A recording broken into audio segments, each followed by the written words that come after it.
I'm so tired. For God's sake, Higgins, it must be 3 o'clock in the morning. Do be reasonable. I am always reasonable. Eliza, if I can go on with a blistering headache, you can.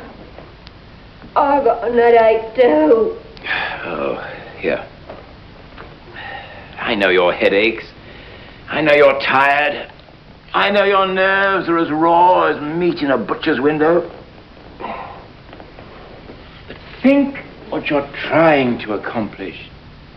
Just think what you're dealing with. The majesty and grandeur of the English language is the greatest possession we have.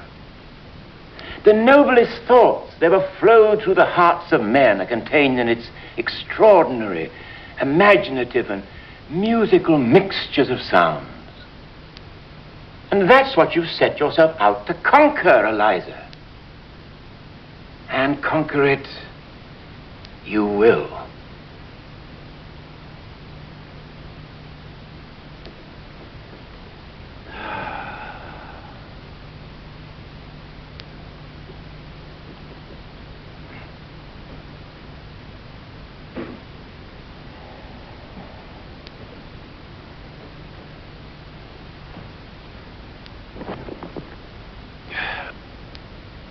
Now try it again.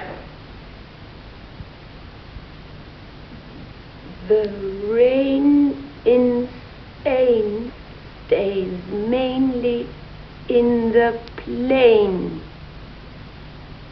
What was that?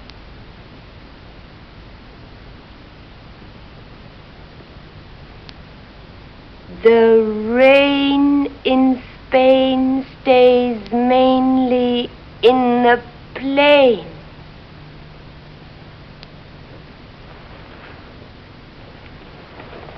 Again. The rain in Spain stays mainly in the plain. I think she's got it. I think she's got it.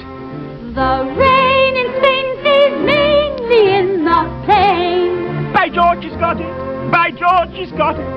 Now once again, where does it rain? On the plain, on the plain. And where's that soggy plain?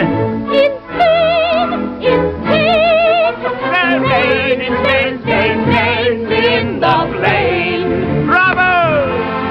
The rain in Spain stays mainly in the plain.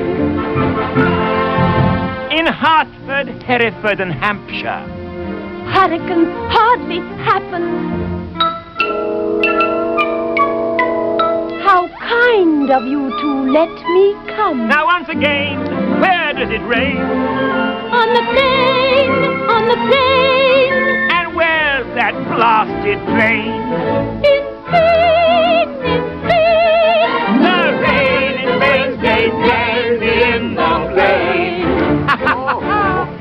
The rain in Spain stays mainly in the plain.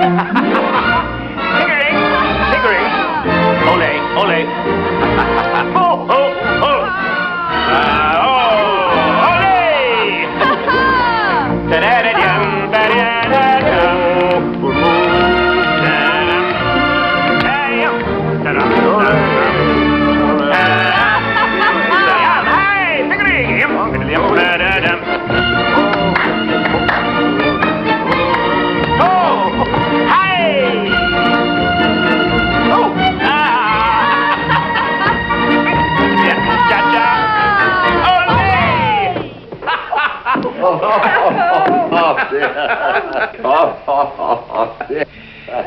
We're making fine progress, Pickering. I think the time has come to try her out.